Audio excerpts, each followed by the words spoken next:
I've already had my double shot coffee, so I'm ready to go. Awesome. Alrighty, well, welcome back to another week of the Dojo Media Show. I'm Logan, this is Raphael, we are Dojo Media Co. And we are joined by the owner, director of Rush Entertainment, Mr. right. James Rush. Thanks for having me, boys. Pleasure to be here. Thanks so much for coming. I really appreciate your time. Yeah. And look, I just want to start immediately by saying your business from the outside perspective is basically embodying three of my biggest passions. You've got sports, music, and video, of course. I want to know how did you get into this niche? Where did Rush all start? How did it begin with this kind of niche? Because that's a really difficult field to get into. Yeah, look, it's I guess growing up, my passions have always been photography, basketball, and hip hop. So it was just a matter of blending the two over a number of years. And as social media has changed, thankfully I was able to do it. So I started out, I went to art school, did photography for a few years. I mean, this is going back a little while now. Photography wasn't cool. There was no Instagram, there was no TikTok. So being a photographer back then it wasn't cool whatsoever. But I just had a burning desire to always take photos. I was obsessed, taking portraits of my friends. And funnily enough, when I finished my degree, 4 years at art school, I hated photography because I guess they were kind of forcing me to do a lot of, projects and shoots that I wasn't interested in whatsoever. What sort of stuff? It was, look, of course there was a lot of great things about the course. Like I was in the dark room. It was pretty much purely film photography, which was great. But it was more about being like, a true artist, like hanging your work up on the wall and really breaking down every little thing about, the photos, which, on one hand, I look back now, it's a great skill to learn, but I was into hip hop and obsessed with gang culture and, sport and this type of thing. So everyone at art school was dressed in all black and I was always in a lot of color. Not that I'm in any color today in saying that, but so anyway, look, I guess fast forward, I finished the degree and I was I was DJing on the side and I was like, okay, I want to do something big and I want to go to America. So I teed up an internship with a DJ and I literally had no money. I was 22 years old. I didn't know what I was getting myself into. I knew where I was staying for the first 2 nights in LA and I'd organized this internship and I landed there and it literally just changed my life. It opened up my whole world. Yeah. I was doing an internship with this DJ, but without me knowing he had a PR company as well. So it was funny. I went to LA just purely thinking, okay, I'm just gonna focus on music. Yeah. But then when I got there, I was going to all these incredible, hip hop music videos, and they were like, "Oh, hey man, you take photos, right?" And so this is going back to 2006. So if you had a camera at the time, you were a photographer. There was no phones. Sorry, there's no phones with cameras. Yeah. So funnily enough, I thought, okay, I finished my photography degree. I'm never going to do photography again. But then I was thrown in, the hip hop world, and I was seen as oh, this guy can take photos for us. Okay, I'll try and keep this story relatively short, but so I guess essentially, I had this passion for hip hop and for DJing and for music. I was in the music industry for a while, and then I came back to Australia. I lived in LA for about 2 years, came back to Australia, and I kind of took all my contacts from the music and the hip hop scene, and then I started putting that into the photography world. And, at this time, Instagram started popping off and became a thing. And I think the best thing for me that I've seen in that progression with social media is that people actually started appreciating photography and video. So the average person, when I started, had no idea if it was a good photo or they had no interest in photography or video. So what's been really good about social media is that, not saying that their opinion might be the best, but the average person can be oh yeah, this is actually really good. So there's a lot more appreciation for the craft of photography and video. And then I guess as social media evolved and, my work got out there more, I started forming a lot of relationships with athletes. And, then I started suggesting, hey, like we should do a documentary or this and that. And how do you start these relationships? You're kind of skimming over that, but it's just again, scrolling through your social media, you've worked with athletes like Kobe Bryant, like Tom Brady, not just like regular local athletes kind of thing. So how are you getting into these situations? Okay, so I guess the best example I can probably give. So when I was in LA, I guess a part that I didn't mention is I was working with a lot of celebrities then. So I was like literally, doing projects with like Kim Kardashian and Usher, and I went to the Grammys numerous times, and the PR company was literally a PR company for just... You really picked the right company. Yeah. I chose well. So that gave me... And what I was really good at from day one was documenting the process. Anytime I was working with... Like, I've got photos with like Kim Kardashian and all these NBA players. So when I came back to Australia, that gave me a lot of weight. And people were just like, who's this kid from Canberra with photos with like all these people that, we only dream of meeting? And so I was always really good at hustling and marketing myself. Yep. So I would get in touch with athletes and be like, hey, like, check out who I've been with and the stuff that I've done. Yeah. I lived in LA for 2 years, and in Australia we get, really impressed by working with celebrities and the fact that you've lived in LA. Yeah. Even if like you haven't done that much, just the fact that you mentioned that, people are like, oh wow. Like I was just there for 6 months. I lived in a cardboard box, but like people are going to be like, whoa. Totally. So I guess the first relationship that I made, and I guess this is good advice to give to people that are watching that are young, up and coming creatives, is it's almost like being like an A&R at a record company, always scouting for talent. So I was from Canberra, and a well-known basketball player that was from Canberra too was a guy called Patty Mills. Yeah. And so he's an NBA basketball player. He's, one of the best players to come out of Australia.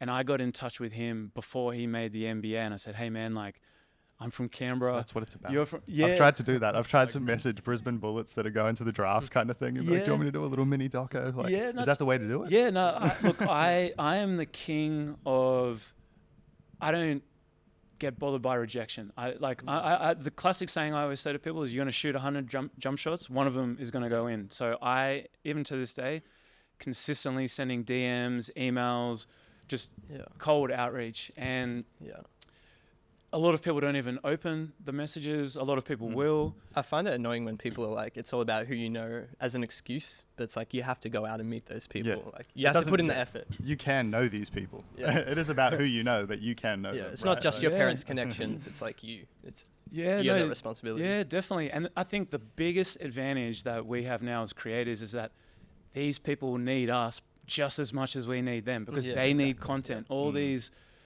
big athletes, celebrities, influencers, record store owners, whoever, anyone these days needs content. And so they know that, we're just as valuable to them as they are to us. So now it's a really even relationship, because I think what's funny is that, especially on TikTok, I see a lot of these athletes and influencers, athletes and like celebrities, they're copying what the TikTokers are doing. So the TikTokers and the YouTubers and the podcasters, you guys or we are the trendsetters now, and these people they want to be a part of our world, and they need us. Yeah, especially with the work you do, you make them look good. Well, I try my best. What's been the most amazing person you've got to work with? Well, I mean, look, 2 weeks ago, I filmed Tom Brady. That was incredible, just being in his presence. I'm not a huge American football fan, but just being around someone that has achieved greatness, and he got on stage and just gave a really motivating talk. And it's just in those situations where you really need to listen to what these people are saying. Like, they haven't achieved greatness for no reason. And so you're filming and listening to every word. Yeah, I know, definitely. Sometimes it's hard. Yeah, I know, but I'm always like, I just love inspirational, content. And I pretty much start my day every morning listening to some kind of podcast or YouTube episode to get that motivation while I'm having my coffee, even if it's literally just for 5 minutes. That can set the tone for my day.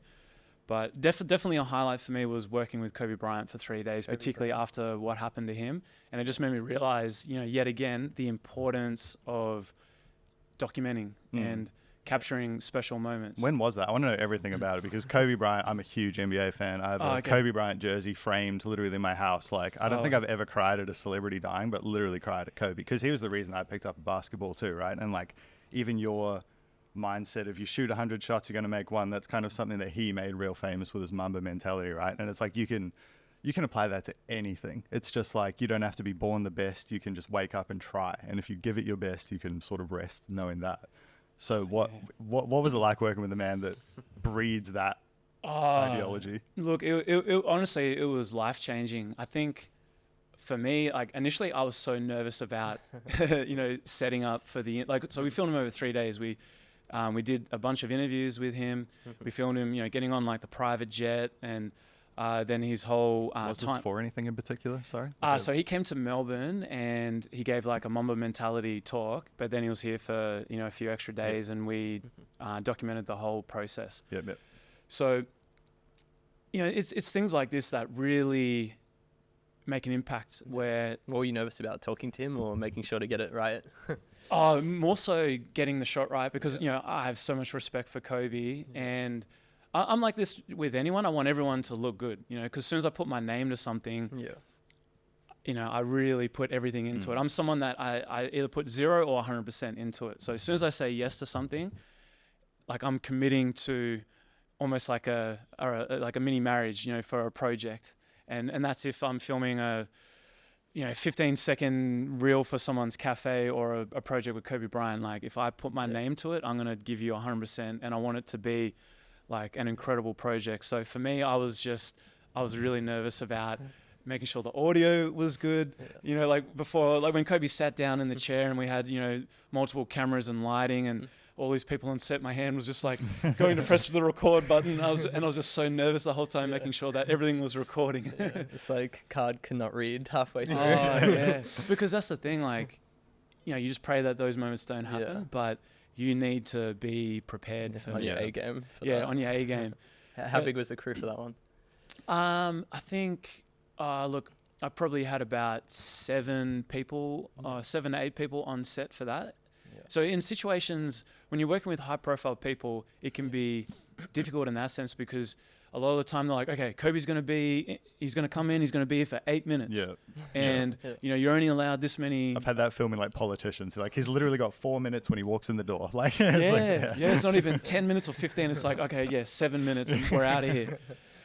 So, you're under a lot of pressure, number one, to make sure everything's good to go. Like we were literally in there setting up for 6 hours prior to him coming in. So usually you don't get anywhere near that kind of time to set up, but thankfully we did. But is that too much time though? Do you start doubting the shot 3 hours in when you've got it set? You're like, oh no, we need to try something else. Oh no, it was because, without getting super technical here, it was a backlit shot. So like we were in, of course, like the Crown penthouse suite, where it's just like, big windows everywhere, which on one hand is amazing, but then when you're setting up, you got to factor in the sun changing, and once you're set up and you've got all the lights there and the couch and everything, like, or if it's like Melbourne weather, starts raining. Oh no, exactly. But the sun goes. That's where, when you build a good team of people and you trust each other.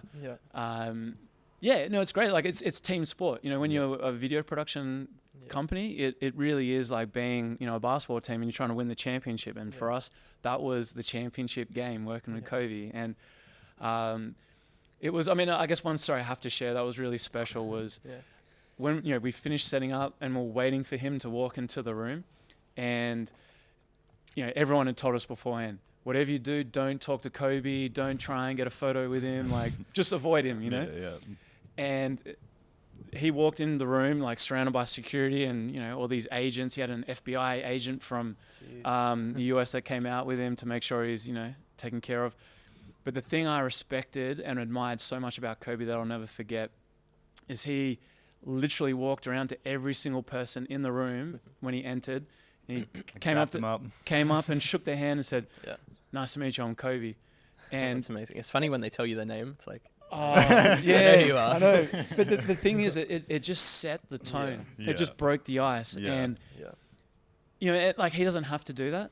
But That's what I mean. It's with Kobe. It sounds like such a basketball nerd thing to say, but everything from his mannerisms, the way he spoke, just everything about him was such a respectable human. So it doesn't surprise me at all to hear something like that. I'm sure he would have done that in any room. You know, it's like even when you see clips with his kids, he looked like he just, whenever he was with his kids, he was 100% there. Whenever he was on the basketball court, he was 100% there. It's like, that's kind of what I think anyone can truly take. Yeah, definitely. I know it's like I've worked with a lot of high profile people, and Kobe was hands down one of the biggest for sure, but also the most respectable in that sense. So they're not all that friendly. Well, it's funny, like I feel like the more famous they are, the more humble they are, because they don't have anything to prove. And it's almost like the kind of medium level kind of profile athletes or celebrities or hip hop artists, whoever it is, have like the bigger attitudes, and their agents and managers have even bigger attitudes because they kind of like have something to prove. That's interesting. So yeah, but look, at the end of the day, like I think these guys have to have an ego. They need to have the confidence. They need to believe that they are the best, or so I respect that and understand that. Like it is what it is, So particularly when you're working with a lot of international, high profile people, like they're going to have big egos. So, and that's fine. That's like, everyone's there to do their job. And as long as like I make them look good, we get our shots, the sound is good, I'm happy. Yeah. Look, I don't want to harp too much on other people because I want to talk about you. But like, what was the biggest eye opener, or what has been the biggest eye opener working with such high profile people? Is it the fact that they are just still humble, just the same people? Like, has there been one key piece of advice you took away or anything like that? Look, I think that the main thing, I guess the best piece of advice I can give people watching this is, of course, when you're working with high profile people, like your work has to be at a certain level, but they're actually more focused on, can I trust you? Yeah. Like they will hire someone over any day of the week, someone that they can trust, than someone that has great work. And I'm the same when I hire people. Like, as in that you'll be professional and reliable. Exactly. Because like what I'm, I guess, very good at is reading the situation and understanding when to like ask to get a photo with someone and when not to. And that's how I choose the team that I'm selecting to work on projects. Like say we just did Tom Brady 2 weeks ago, and I hired a team of people to work with me on that. I don't want someone that too much of a fanboy. Yeah, like is going to fan out and be like, "Oh, Tom, can I get a photo?" And Do you like, tell them in advance, like? Yeah, I always say that. Like, you have to say to people, because I like a lot of the time the client has a contract. Like, let's say with Kobe, right? The client has a contract with Kobe. Then I have a contract with the client, and then I have to say to my team, "Look, there's a lot of things at stake here. There's a lot of money. There's a short amount of time. There's no." Depending on the situation, like if we get an opportunity for a photo or behind the scenes stuff, let's do it. You don't want to miss like the most important shot because someone wanted to get a photo. Yeah, exactly. I mean, look, and of course, like we all want to get the photo with Kobe or Tom Brady or whoever it is, but if it's going to risk anything, the relationship, ongoing work, then don't do it. And it's just understanding, like reading, the body language, because a lot of the time too, like. I mean, what you've got to understand, these guys are normal people, and they actually appreciate being around other people that aren't fanning out. And it's very hard to do that in the beginning, but like, so say with Kobe, we were with him for 3 days, so I knew that if opportunity was going to come to get a photo with him or to ask a question or whatever, it would come at a certain, period towards the end of the project.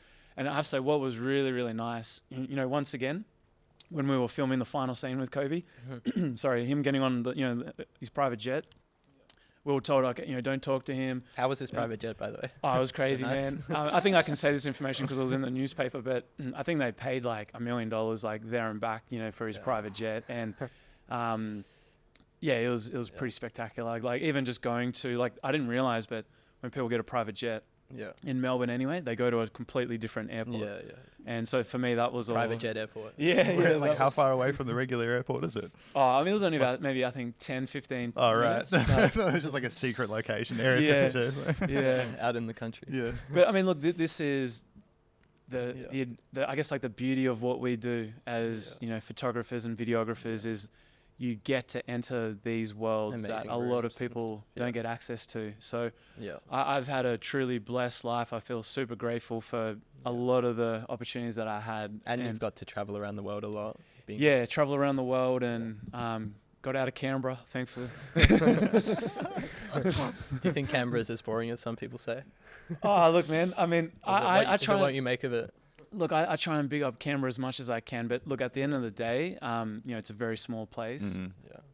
But I always look at the positives in what you can take out of, coming from those kind of situations, Yeah. So I think for me, I've always been, fortunate in the sense that I've come from Canberra.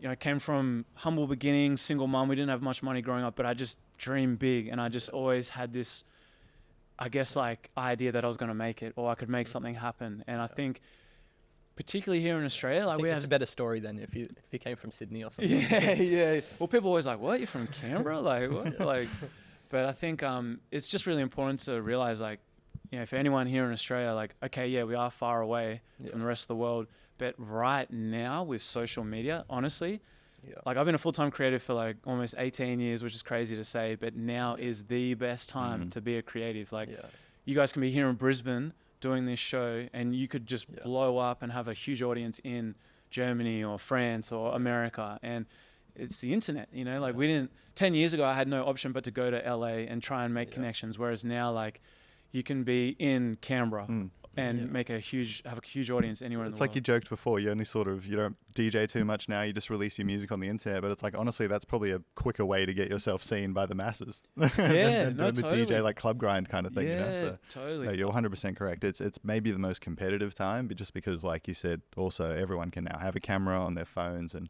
just the equipment's much more accessible, but it's also the best time for it when everyone needs it the most. Definitely. Yeah. I'd love to talk about film and like the Polaroids and all that sort of stuff that you use. Yeah. You showed me a few things when I was in Melbourne. It was pretty sick. Yeah, Shout out to the Party Cup, by the way. Look, Polaroid photography is something that, I mean, I just love vintage anything, So I've got a real obsession with like vintage chairs as an example. So at my studio in Melbourne, I have 3 barbershop chairs, 2 of them are over 100 years old. I just love, and that whole feeling I think comes from my passion for black and white film photography. So I'm always looking for something that can look timeless or classic. And that's with a photo, a video, all the accessories that go in the visual. So I've always been someone that's tried to go against the grain. So if everyone is going one way, I try and go the other way. And I'm not saying I'm the only one that's ever taken Polaroid photos, but when I started taking Polaroids, like no one else was doing it. And I wish I had it. Maybe I can send you guys a photo and you can have it pop up on the screen or something. But I've got this beautiful 1965 Polaroid camera. It's a land camera, and it just looks so good. It looks so old school. But the thing about it that I love is, like, particularly like as I shoot a lot of high profile people, these guys are getting photographed all the time. So when I pull out this camera, it impresses everyone. Something they're different. just blown away because they're like, oh my God, like what is that? Like, you have to keep all that stock in the fridge, right? Yeah, so I have a fridge full of Polaroid film. So unfortunately, I thought we were going to open that and get some juice out or something. Well, that's it. Yeah. Get some butter and juice and some Polaroid film. But so the film got discontinued a few years ago. So I bought a whole bunch of this film. So there's a pack of 10 of Polaroids. Ooh, how much was that at the time? It was so crazy at the time. Like, it was $25 a pack, $30 a pack. Now, like, you go on eBay, it's literally anywhere from $150 to $350 a pack. Should have bought 1,000. Oh yeah, I know. Yeah, so I just bring it out for special occasions. But yeah, like, I mean, I guess like now I do a lot of shoots with Polaroid cameras. With like, I think like Polaroid, the brand itself, has brought out some cameras. And so I guess what's really cool is I was just doing the Polaroids as like, a bit of like a passion and something to, make my work look a little bit different. And then a few years ago, I get an email and it's Christian Dior saying, hey, we've got a campaign coming up and we've seen that you do Polaroids and we want to incorporate Polaroids into our campaign. Like, are you interested in doing a shoot? I was like, think maybe. about it. But so they literally hire me on a regular basis just to do Polaroid photography now, which, I pinch myself and just be like, this is crazy. But it just shows, like, if you have a passion and you stick with it and you're not always trying to do something for money. And I mean, a lot of time us creators aren't, but it's that thing where people can see that you're passionate about something, and you can really niche down in a particular skill or market. And Are there other things you want to do but you don't because you want to stick into your niche? oh, look, man, yeah, I'd love to do a short film. I've already got a short film written. I had the script written. We're going to shoot it. COVID, So happened. that doesn't fit with your brand fully, does it? Oh, no, it does. So essentially, it's a Is it a gritty basketball? love story about a basketball player. You would be to do with basketball. Yeah. It's just I haven't got the time necessarily to do it at the moment. Like, hopefully I'll be able to do it. But look, I guess there's always passion projects that I want to do. But look, essentially, I'm grateful to say that a lot of the time, everything I'm doing is what I love and I'm passionate about. And I've been doing photography and video production now for about 12 years full time, and it started out not obviously easy. Like in the beginning, when Instagram and video wasn't really a thing, I spent most of my time meeting people and saying, oh, this is why you should do a video. You're going to get more engagement. Like now you don't have to educate people on why they need to get a video done. But it's just, keeping up with, the pace of social media and that will, that has done wonders for me always, I guess, like being at the forefront and keeping up with the trends, but also staying true to myself. It's like finding a balance, so. Yeah. What are some other things that make your work? Like the trains, you've always Oh, yeah. some Melbourne trains featured. Yeah, it's funny, like, I'm obsessed, with trains. I have a real thing for trains. I love birds. So I guess for me... Pigeons all flying at the same Yeah, time. pigeons, birds, trains, anything that I can utilize sound design and just quick flashes. It makes it way more cinematic. Yeah. I mean, even like a bus just went past outside where we are now, and I hear You and hear see it that, all, and I'm yeah. like, oh, that would make a cool, like, quick cutaway. Yeah. So I think, I guess this is where, I mean, That's very like The Bear style. Have you seen The Bear? huh. It's like they do a lot of that. It's based in Chicago, and they'll just do a lot of that, like a lot of quick whips to like taxi cabs and that sort of thing. And it'll just be like a little transition scene. I feel like that you've got that, but with Melbourne. Oh, yeah.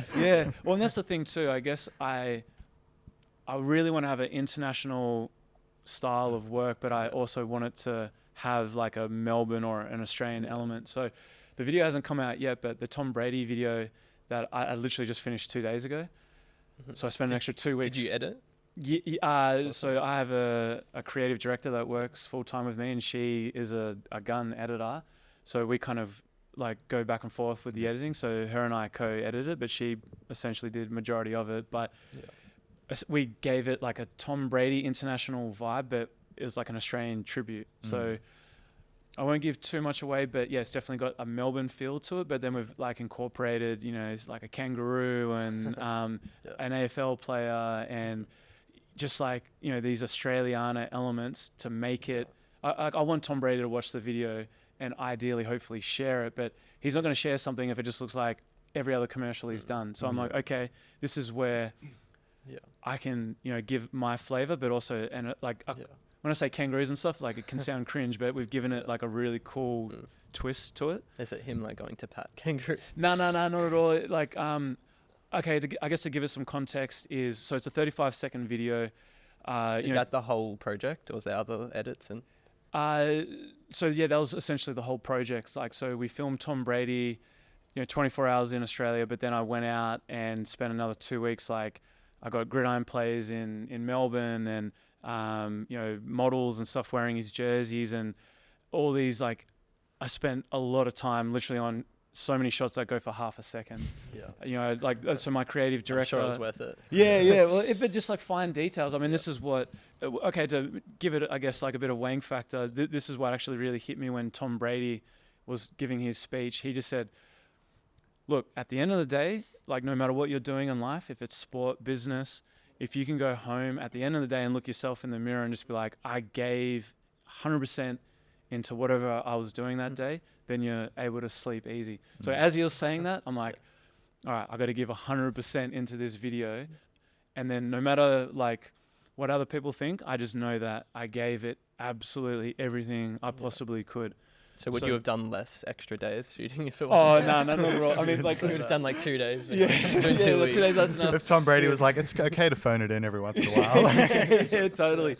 So, I mean, well, as an example, when I did that Kobe Bryant project, that's like 5 years ago now, Yeah. I still get a lot of work from that project. Like, Yeah. when you're doing something, Yeah. when you're doing a project with someone as big and as iconic as Kobe or Tom Brady, Yeah, you can't really get any more y- iconic. than yeah, but like you're stupid if you don't put in like 110%. So I'm someone that if you give me like a tiny gap, you know, a little bit of a window, I'll go all out with it. Yeah. So I put like blood, sweat, and tears into this video just because I know that number one, like, you know, it's gonna be great for my career, but also like Yeah. I'm representing Melbourne, I'm representing Australia. I want Tom Brady and his team to look at this and be like, Yeah. oh wow, like this What is are some of the stuff that goes into that extra work that other people aren't doing, other production companies are missing? Oh, look, I think, yeah, it's just being willing to go that extra mile. You know, like to give you an example, you know, I caught a Uber for 30 minutes to, you know, shoot this guy in a Tom Brady jersey in a train station that is literally like 0.3 of a second of a shot. Yeah. And like my creative director, I got her nails painted, and it cost $180 to get her nails painted for like half a second shot. And, you know, just calling on, I'm someone that I've got a lot of strong relationships with people that I've built over the years, but I'm very particular about when I ask these people for favors. So Yeah. this was a video I was pulling out the favors for. And, you know, it's just like, I guess like another really good example. I'm fortunate that my cousin is a really talented music producer. So he's worked with like Peking Duck and Safia. And, you know, I got in touch with him and said, all right, man, like I'm doing a project with Tom Brady. I want an original song. Yeah. Because I think it's one thing that happens now. It's like the gift and the curse, like with video production is, number one, we don't always have the budgets to get original music. But then on the downside with that is that a lot of the time people are using the same music in videos. Yeah. So I wanted, because my background's a DJ, Yeah. so music and sound design is a really important thing for me. So I guess to take it to that extra mile, like we sat down for 2 to 3 days making, you know, an original song. Like he was literally pulling out the trumpet. You know, we made like a James Brown 70s style track. You know, it's like he had a drummer come in and actually do the drums. So like it's all that extra stuff that goes into Do you it. document all this stuff as well for like your own purposes? Yeah, so hopefully I can get approval to get a behind the scenes YouTube video that I can put out with the project. But I've documented the whole process. I was really inspired when you told me you get original music for your projects. It's like, wow, Yeah. it's next level. Yeah, but it makes a huge difference. It's like with the Kobe video, as an example, like I guess the way I edit is like I put the visuals together and then I send it to a music producer, and I literally, like, the music producer is like sitting there playing the keys and bringing in bass lines and stuff to go with certain scenes. And you can't do that with everything, but every video, but there's certain projects, like the special ones. Like I want to make a video that I feel proud to look at in 12 months, 5 years, and just be like, oh, like I fully understand the driving out for half a second shot, because that's still like 2% of the whole video. If it's 30 seconds, that's still, totally. still taking up part of it. Yeah, and people do notice it. But I want to get back to Rush Entertainment specifically. So you live in the dream. You made it out of Canberra. You get to you get to America. You're working for someone else in America, like a PR agency in America. You leave America, make it back to Melbourne, of all places, and you start your own thing in Melbourne. Is that the story? Yeah, that's what happened. I guess like I love DJing. I had a successful career as a DJ, but then I kind of looked at the future and went, okay. At the time, I was 28, and I thought, do I want to be DJing, at 4:00 in the morning to a bunch of people that, like are super drunk and not really present, or do I want to push? Like, I guess to give it context too, like this is when Instagram and social media was starting to kick off, and I was getting more interest with my photography and video production. So I was just like, okay. At the time, I went from LA back to Canberra, and I was just plotting my moves, and I was like, you know what? I've just been offered 2 jobs in Melbourne. I'm just going to move to Melbourne. I've got enough money to last me 6 months. If it works, awesome. If it doesn't, I'm moving back to mum and her place in Canberra, and I'll figure it out. It would So- have been hard to move back after that. Yeah, oh no, definitely. I mean, but look, I have a neon sign of a saying that I just live by in my studio, and it's stop thinking, just jump. Yeah. And that has given me so much success over the years. Like we're talking about before, you shoot 100 jump shots, one of them's going to go in. Yeah. I don't get fazed by hearing no, or it's not going to work this time, or for me, it's just this thing where it's like, I want to be a full-time photographer and video director. I'm going to find a way to make it happen. I just refuse for it not to work out. So that's how I just approach Do you wake things. up in Melbourne every day and feel like there's a lot of opportunities in that city? Oh, for sure. Yeah, Melbourne has an incredible amount of opportunities. Like, I think, look, this is where it all comes down to how hard you're willing to work, your connections and relationships, how good's your social media and your marketing. Yeah. So, look, I think like I mentioned before, it doesn't matter where you're located now. Yeah. If you're using social media in the right way, you can have clients all over the world, all over the country. And Is that also pushing out ads? yeah, Instagram so ads and stuff? like I push out, like, so say once this Tom Brady video comes out, I'll put a lot of money into advertising that, leading it back to my production page. Do you expect to get a lot more work in like the American market as you're here, or do you think that's going to make the Australian market super starstruck, like you said before, and you'll just become bigger here? Like, what are you trying to cultivate more? Oh, look, I mean both, because like, say for me, look, without sounding arrogant, but I feel like I've achieved just about everything I can in Australia. Oh man, you've done awesome. So- Like, it goes like, if we haven't said that, you've done fucking awesome. It's inspiring. You've given me It really is. goosebumps in this podcast. Like, Yeah, Oh, me too. cool, man. It's amazing. I appreciate it. Yeah. So I guess look, one piece of advice I can give people is the massive advantage that we've got here in Australia is it's not as saturated as places like America. Like, say for us here in Australia, we might be like, oh man, everyone has a camera and is trying to do this now. Yeah. But the thing is, there's so many opportunities here. Yeah. And so say like in regards to, athletes or big musicians coming to Australia, Yeah. we have a far greater chance of getting in touch. Like, say for me, if I lived in America, there's no way I'd be able to film Tom Brady. Like, no way. Yeah, right. But the fact that I can get Tom Brady here, and then if I go But do to people like that get their own production company to fly down usually? in the US, you mean? Yeah. Like, would they usually just bring their own team? It depends on like what the client is, what they're wanting. So kind of it depends. And how competitive was it to get that job? Did you? Yeah, that's what I was going to ask. Like, how many other people are pitching for Tom Brady? Well, look, this is where it comes down to relationships, and people can trust me. So the Tom Brady project came from the same company that did Kobe. Right. And then the Kobe opportunity came from this company seeing that I'd worked with Patty Mills. So I guess to really break it down, like, let's just say you're here in Brisbane. If you get in touch with a young basketball player or a musician that you're like, oh, this guy or this girl is going to be something, you get in touch with them early, you start making all that content, they blow up.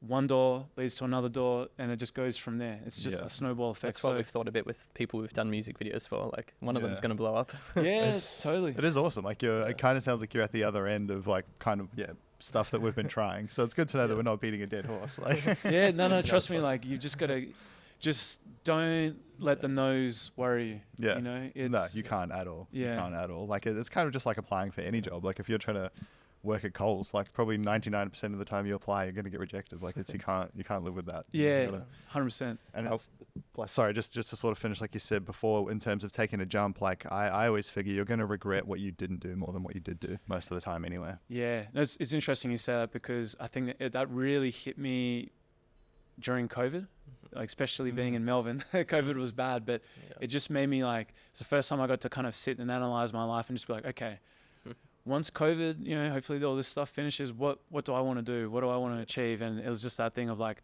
I don't want to have any regrets, So yeah, it's just kind of like putting it all out, and You did have a lot of time to think in Melbourne.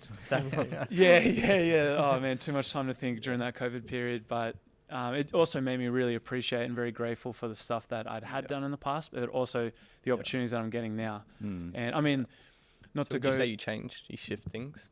Oh no, 100%. So I guess the thing that really hit me was like when we're working as, photographers and video production guys, like you can make great money when you're physically working, but when you're not, you're not making anything. Yeah. So the biggest thing that happened for me was like, okay, I need to build a presence online. I need to get digital products going. You know, I started a YouTube show. I started thinking about other ways to generate money. And it really, I'll tell you one thing that was interesting is I understood that I was getting far too emotionally attached to a lot of the projects I was doing. And it made me understand like, okay. What do you like your personal ones, like your YouTube shows, or for clients, you mean? For clients, Right. like, because I think what's really important to understand is like, we're so, like as the creators, we're so focused on, is the lighting good? Is the editing right? Is, you know, but for the stuff they don't care about. Yeah, the client wants, at the end of the day, they're trying to sell a product and they're trying to tell whatever story it is about their company, their product. And, you know, like we get really emotionally connected with the job because we want it to look good for our portfolio to help, you know, to get other work. But you've got to remember is that, you know, you're there to help someone else achieve their dreams and their goals. And I think I really started looking at things from more of a, like a business perspective than an emotional artist, you know. More And like what value you can bring. Or? Yeah, but also just, I guess, understand, like, not that I would argue or disagree a lot with clients, but I would always try and push more of like the artistic flair. And of course it's important to do that. I'm all about, you want to be different, you want to set trends, but also at the same time, it's like, okay, like understanding the marketing for that company and what are they trying to achieve and what is going to be best for them, you know, because that's why it's important to have passion projects, you know, because you know, and say for this Tom Brady project, thank God the client just gave me 100%. That's what I was going to ask. There must be some of those ones where they're kind of just trusting you again to do whatever you're going to do, basically. Like, we're going to give you Tom Brady for 24 hours. We trust you to make some magic. Yeah. They give you less creative freedom for the Kobe one. And then since they knew you pulled that off. To be honest, they gave me like full creative freedom with both projects. I guess in ways it was almost a bit like, like, aren't you going to give me a bit of like a shot list or something? Yeah, you know, anything at all. But they just gave me full creative control. So on one hand, that was incredible, but it's almost funny. On the other hand, you're like, you don't know if you're in the right direction. Yeah, sometimes, like, I need a Like, little what did direction. they actually tell you? Was that sorry? What did they tell you? So say with this Tom Brady project, the guy just like called me up, was like, Rush, I'm giving you Tom Brady, just do your thing. Like do like whatever you did with Kobe, just do the same thing. And I was like, okay. But in my head, I'm thinking, all right, well, I need to take this to another level. And with these, you outdid the last one. Was that you think this one's better than the last? I mean, look, the Kobe one is special because, you know, he's passed away and he's not here. So it's going to be special for those reasons. But yeah, this Tom Brady one, I definitely feel like it's one of my top 3, top 5 videos that I've made. Yeah. And, you know, social media's changed a lot in 5 years. Like the Kobe one was a minute. And, you know, back then a minute was quick. Whereas now I'm like, okay, like I created a really fast, I guess, like opening 5 seconds of the Tom Brady video to purposely keep people's attention. Because, you know, as you guys know, the first 3 seconds is the most important in a video of social media, particularly Instagram. So I guess like I structure the video with all the shots and the story that I want to tell, but then I have a, you know, an opening and ending kind of scene to cater to social media. So I wonder who they'll give you next though. Is it going to be Usain Bolt? Or? Well, I can confirm. I mean, you've already got the next one lined up. Another so exciting curious. one. Carmelo Anthony is the next one coming. So I've got him, and I don't know if I can announce this yet, but there's another extremely famous NBA player that's coming as well, and another project that I've got coming out in the next probably month is I've got 3 commercials for the Paris Olympics, which is like super exciting. So I've been shooting that on and off for about 4 months, and we're doing the final edits next week. Which you done anything with the World Cup? The soccer? Yeah. No, I didn't unfortunately do something with that. I mean, there's always a few things that happen like where I'm like, damn, I can't believe I didn't get a phone call for that. But you know, this is part of the thing too. Like, you got to realize that you can't get every job, and it's nice to see other people winning too. I think, of course, like, you know, it's very competitive in the photography and video production market, and you know, we were talking prior before the camera started rolling a little bit about tall poppy syndrome here in Australia, and you know, we're all guilty of having it at times, and even I'm guilty of being like, oh man, like how did they get the job and I didn't get it? But like, you know, I feel like my work is the best in that field. Like, what's the deal? But at the end of the day, you got to realize that you want to see the scene thriving, and 100%. The more people that are successful and doing better, it's better for all of us. Yeah, they'll bring Because more if work only down. one or two people were doing really well, that's not a healthy and long-lasting Yeah. industry. Yeah. You want to see numerous people and a lot of people doing well. So the more that we can work together as a team, Yeah. and the more that we all do, you know, very That's like, there's an interesting take. So like I saw you photograph Snoop Dogg's concert in Melbourne, and Yeah. it's kind of like, I know a lot of those big artists only really want Melbourne and Sydney shows kind of photographed, and it's kind of like all filmed. And it's sort of like, I think maybe if they get a really sick experience in Melbourne or Sydney, then they might go, right, let's also get it in Brisbane, because like Australia's popping kind of thing. So it's Yeah. we're big in pushing collaboration of competition, and I feel like it literally does just like the what's that saying, like rising tide raises all boats, basically. 100%. I mean, look, I think it's the best advice I can give people is, you know, collaborate with other creatives and don't look at each other as threats and competition. Of course, like it's natural to have that and it's healthy to have that, but work together, because I think the best thing that I realized living in America, I thought it was going to be, and it is cutthroat. I thought it was going to be so competitive, which it is, but they love working together as a team, and they realize that there's power in numbers. Yeah. So I try and bring that mentality here and get other creatives involved, you know. And there's like, you know, there's some guys that I used to see on Instagram and be like threatened by, or be like, damn, like, you know, their work like is so good, like, man, like, how can I compete with these guys? But then you're not working together and you become good mates, and you're like we could, if we work together, we're gonna like do way better work. So I think it's, if you can try and look at it from that perspective, you know, because, you know, video production is a team game, and you need a team to do a lot of these projects. Do you like working with massive crews? I see most of your stuff's under 10. Yeah, to be honest, I don't like working with big crews. I did a really big commercial a number of years ago where I had a team of 20 people working with me for 2 to 3 days, and that was a great experience. But on one hand, like I was literally on a megaphone being like, you know, like, you know, like, so there's no personal connection when there's that many people. Yeah, you can lose the connection, and then you're just people managing, and the creative can get, well, for me anyway, because I'm directing it, it can. There's just so much going on in my mind. But I think these days, like, look, you can literally buy a $1,000, $1,500 camera and create something that can look like it's been shot on a Hollywood movie camera. You know? For your crews though, which roles are essential? Who do you need there? And who do you permanently have in your team? So you've got yourself and your creative director. Yeah, I have myself and creative director. So I'm always filming, directing, and she is helping put the concepts together. She's really great at also writing scripts. So we do a lot of voiceover work, and she's a gun editor and also helps with the behind the scenes photography. So depending on the projects, like I have a lot of Do you ever not touch the camera and just direct? Yeah, there's sometimes where I'll just direct. It really depends on the project and what the client is after. So say some projects, like I have a guy that shoots 16 mil video.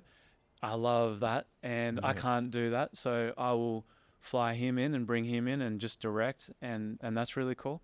And there's some projects where, I'll just direct a digital videographer. But yeah, like I mean, look, especially these days, like I love capturing all the behind the scenes content. So every shoot I do, I try and have a behind the scenes videographer or a photographer. Obviously, like there's times where you need a lighting person. It really depends on the scale of the project. So I guess the client appreciates the BTS as well. Yeah, definitely. Send them a bit. I mean, you know, it's funny because, you know, these days, you know, you've got the actual video, but then sometimes, like, you know, the behind the scenes, like iPhone footage can be more. Everyone wants to see how things are made. Yeah. I got hired for what I thought was a music video recently. I showed up and like, no, we just want you to like BTS us recording the song. And I was like, oh, okay. That's cool. Yeah. Well, that's the thing. I think it's just about being flexible too. And, you know, it can, as heartbreaking as it can be, say for us who are really into like the nice cameras and making everything like look super cinematic, you've got to also understand the brief, and that sometimes, the iPhone is all we need for this. And I think there's something about showing the beauty in the process too. Like maybe if we're creating every day and we're on sets every day, we kind of lose that. But it's like, I know so many people that have no idea. If I said like, even set up this podcast set, that like have no idea where to start kind of thing. So I think people just even getting an inside peek to that is like, makes them feel like they know a little bit more about us and our industry as well. Yeah. And also shout out to what you guys are doing. Like, I think a lot of people don't realize like how much goes into creating a podcast / YouTube show. The fact that you got 3 cameras, the lighting, great mics, and you're staying consistent. You know, like I checked out a bunch of the episodes, and I think that's what most people miss with things like regular YouTube shows or podcasts is they go hot for a few months and then kind of like temper off sort of thing. And it's even like with what you said with making the connections. It's all about consistency. Consistency is the key with everything. Yeah, definitely. Yeah, so shout out to you guys. Like, it's Thanks, really man. impressive to see what you're doing, and you know, sometimes things might not get the views that you hope for, but it's just consistency and sticking with it, and it will pay off. Like, I can guarantee after a year of doing this, if you keep going, the connections that you're going to make and the relationships are just priceless. It pays off just even talking to people like yourself, though, and honestly learning. Like, we learn something in every single conversation we have, whether it's someone from our industry or an industry we have no idea about. It's just, it educates us. That's something we love about it. Well, I love it anyway. Speak for yourself. Maybe you hate it. Maybe I stopped learning at school. How's your YouTube series going? Good. So I had a YouTube show for about 2 years, and that was focusing on working with athletes, and I ended up niching down purely just focusing on basketball. And some playing video games. Doing the video games thing. I guess you know, from a business perspective, the reason why I did that too is because I'm like, okay, I know video game companies have a lot of money. I can get a sponsor with you know, There's always a plan behind it all. I guess, I mean, look, I think where I have an advantage over a lot of creatives is that I'm a creative person, but I'm always looking at things from a business perspective. And it's one thing that I'm really wanting to educate people on more is, okay, like you need to understand how to run a business. You know, it's one thing we don't get taught. Even we're in an age of almost anything can be monetized as well. So exactly. It's like, some people find it gross to have that opportunistic mindset, I think, but it's like, you may as well. Like, if you want your creativity to fund your life, you have to be a little bit opportunistic about it. Yeah, no, 100%. And there's no shame in saying like you want to make money, and I mean, particularly with the cost of living now, like you have no choice but you need to make money. Otherwise, you know, this YouTube show isn't going to last forever if you're not making money from it in some shape or form, you know. So I saw you just started up a thing to train people on set. Yeah, so it's one thing that I've been, I guess, putting together for about the last 6 months. So I'm about to do a whole bunch of online courses and shadowing, so people can come to, you know. Have a lot of people asked you for that, or is that just something you thought could be? Yeah, no, definitely. I think, I guess to give it a bit more depth, like I get hit up all the time for people asking to do work experience, which is great, but also what the issue is that I get all these people getting in touch, like, oh, can I come and do work experience? But then they don't take it seriously, or they turn up late, or they cancel last minute. And you just can't afford that on these high value projects. Yeah, and look, at the end of the day, like, how could they cancel on that? That's like a dream opportunity. Well, but also, I sometimes I don't tell them like the projects that we're working on, because I don't want them to get too excited or you know, do something that they shouldn't be. Like, so say like I had a bunch of people. I did a call out for these commercials that we're doing with the Olympics. Crazy opportunity, like amazing few days of filming in Sydney and Melbourne.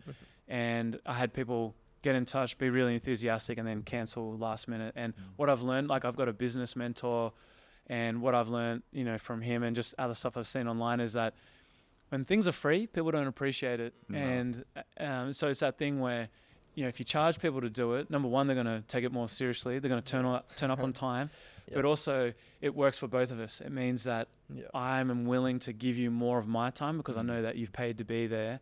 And also, like, I mean, for me, it's not even really about the money. It's that thing, like, I'm so, like, if I'm filming Tom Brady or Kobe Bryant, I'm so focused on that. But it means that, you know, if someone's paid to be there, like, you know, I'll put a lot of like I guess like PDFs and things together prior and afterwards to give to that person that is coming on set with me, so I know that they're getting the most that they can out of it. And you know, like I said, anything that I do, I either put 0 or 100% into it. So if someone's going to come and do something with me, I'll make sure that I give them as much as that they can get from that experience, so that they walk away with a lot of knowledge and excitement. And give some like live talks as well.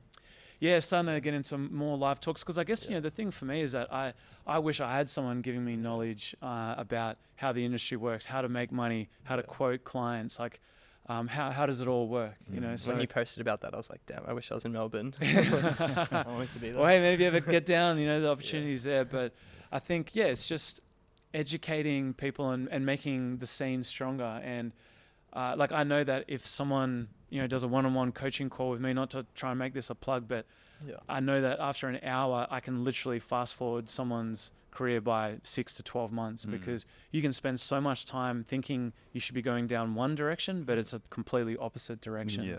So, and like I'm big on pushing people, charge more. Like, don't undercut yourself, because if you charge more, all the clients are going to realize that they need to pay more, and everyone else is going to benefit from that too, because there can be a lot of undercutting at times, and it's important for people to realize their worth. And it's not always the case, like pretending, like whatever the project may be in the budgets, but I'm always trying to push people to charge more. I think the important thing with like having a one-on-one coach too, which I mean, I should practice what I preach. We haven't really done it too much, but is like, when you watch a YouTube video on advice, it's very generic. It's kind of like, this is what you should be doing. But when you can have a chat to someone and be like, all right, I went into the record store today. I said this, he said this back. You can have an actual conversation about what really went down, and not just a generic. You can apply it to your situation a whole bunch more, which I think is what one-on-one coaching can really help. And I imagine that's what you help with too. Like a lot of specific scenarios of people being like, I really want to get into the restaurant business, and I just keep on getting denied by restaurants, kind of thing. Is it? Definitely, yeah. I mean, look, I'm trying to create an international clientele, but particularly here in Australia, I think there isn't a lot of people doing that, and it's really important to, like, I'm in the industry right now working with all these clients. I can give you the feedback with what's going on right now. It's not like I stopped being in the film industry 5-10 years ago. Not like a lecturer at uni. Yeah, exactly. So I can give you up-to-date, relevant information with what's going on right now and what's working for me, and how you can implement that into your business or your future. So, how have you found all those? Like, has the response been good? Have people come and shadowed you on set? Do you sell the courses? Like, it's all going well? Yeah, I mean, so I guess like I haven't officially launched it. I've just done a few like Instagram stories where I've recently just started putting some links and slowly announcing it, because also I'm pushing it out to people and I'm wanting to get some feedback. And but I mean, just the general feedback has been amazing. Like, people are just like, oh, like, this is, an incredible opportunity. And, I guess it's like I'm probably pricing it at more of like a top tier kind of level, but it's also the opportunities to, I mean, if you can shadow me on a Tom Brady or Kobe Bryant or a whatever, not everyday shoot. Like it's not just, like an everyday shoot. So you're going to not only learn a lot, but you're going to be, in the presence. You're not going to bring them on some smaller project. So good stuff. Yeah, nice. I mean, obviously not every shoot is going to be a Tom Brady level shoot either. I'm don't want to guarantee that, but it's definitely going to be at a high standard and high level. I think to do really well, you always have to sacrifice something. Is there anything you feel like you've had to really sacrifice for this? Oh, I've had to sacrifice a lot. Definitely friendships, relationships. A lot of things, like, I have an 11-year-old daughter, and if she wasn't around, like, I would probably be living in America, and like going to parties, and my health, unfortunately, at a lot of times, like clients wanting edits, just the long days, the sleepless nights. I think that's honestly the worst part of it. Like, if you just have a week of like 20-hour days, that ages you like 10 years instantly. No, 100%. I mean, that's why, like, say for me, I'm based in Melbourne, but I'm here in Brisbane at the moment. I'm about to go down to Byron Bay. Like, I'm forcing myself to have a break, because as much as, I love working and I work hard, it's so important to have downtime, because also that's when the creative ideas come, when you're living, and you're having a break. For me, it's going to the ocean and just kind of chilling out and charging the batteries, like, because you can get burnt out. And I think what I'm seeing a lot from creators is a lot of creators are burning out. And I think that, it's a new discussion now, because, I guess firstly it's about, you can be a full-time creator, but then, okay, what are the things that are coming with being a full-time creator? It's long hours, high demand, high pressure. And a lot of people are starting to burn out after just, 2 or 3 years or 12 months of being a creator. So it's really trying to figure out a routine that works for you and that balance. So do you get burnt out, or did you, like, more at the start of your career? Look, so I guess, like, I always say to people, okay, I'm working with athletes, but I see myself as like an athlete with a camera. So I don't drink alcohol, I don't do drugs, I eat really healthy. Like, I have a very low sugar diet, and I think to to have a long career, like, you know, the camera gear and stuff, it's not light, you know, it can get heavy, and you know, you're gonna have sore shoulders and a sore back at times, and you know, it's a physical job.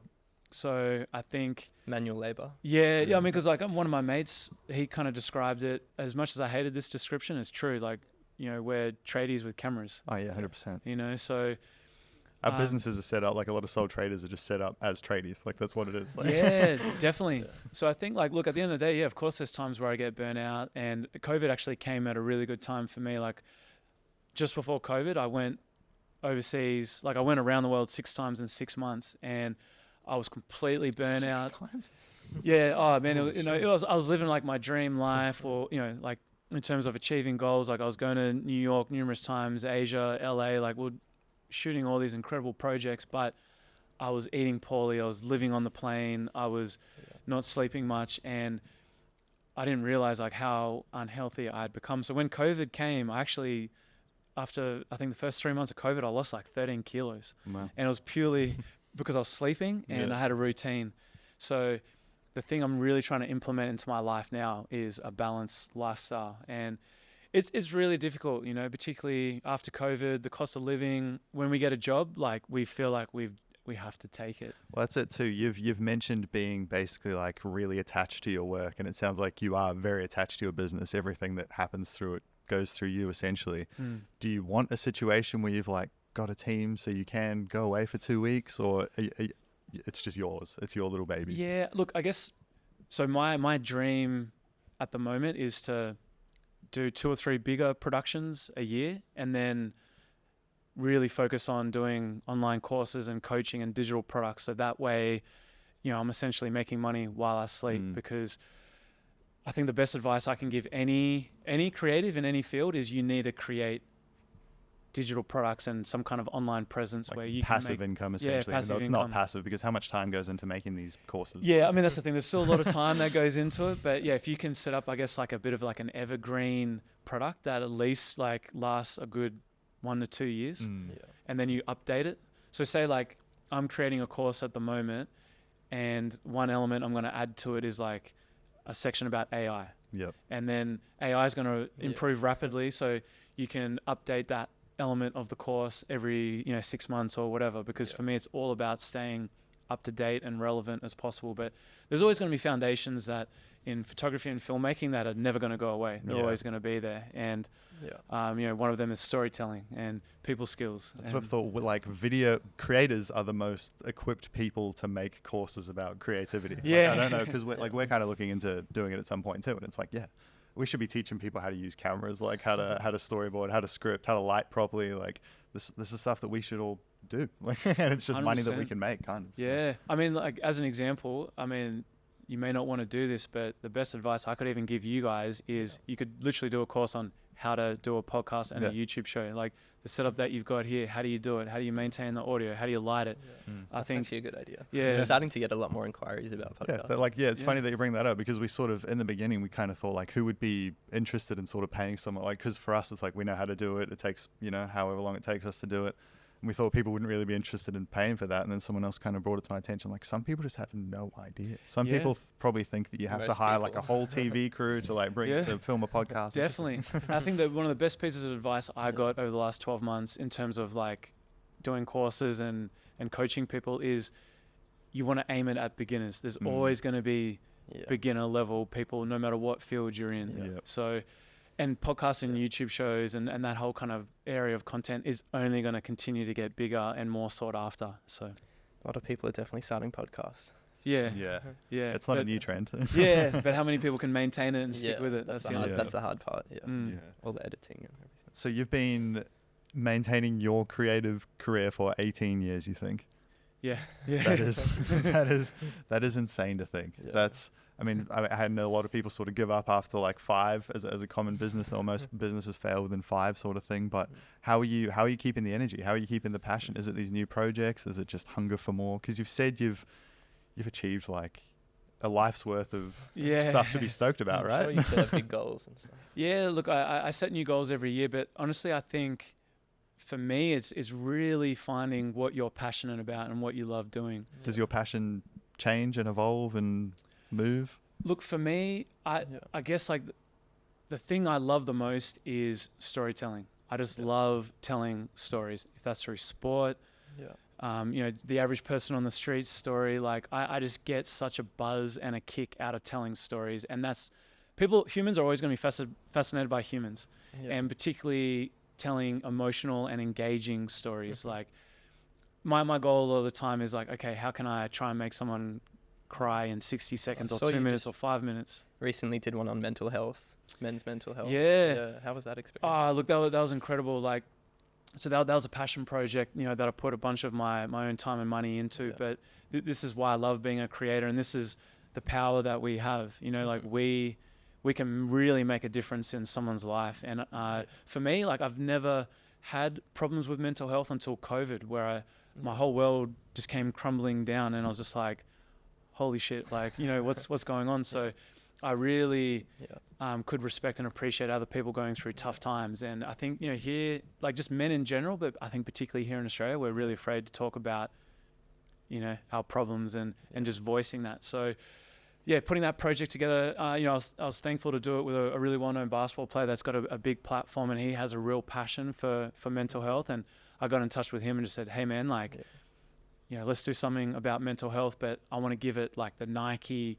wow factor kind of visuals, and we'll make it in a video in 60 seconds. So I have had so many people DM me and just be like, oh, thank you so much for doing this. And it's opened up a lot of opportunities. And I think the biggest thing I've learned in life, like when I guess in terms of being a creator, initially it's all about, I just want to do something that looks good. But then when you realize, okay, I want to do something that can change people's lives, and you put your time and energy into something that can affect someone's life, that's a game changer. It's when you tell a story that's so much bigger than you.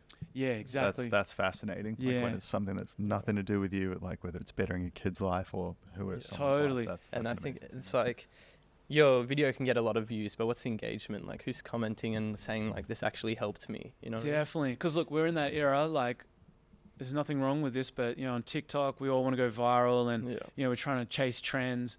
And there's nothing wrong with trying to chase a trend, but if you can make a video that gets 500 views, but 400 of those people watch it start to finish, and they're truly affected by it, then that is way better than getting a video on TikTok that gets 1 million views and people just keep scrolling and they don't know who you are and they don't care about it. So exactly. I think I've really understood the power of like your vibe attracts your tribe. So if you're making content that is attracting the audience that you want to speak to, game changer.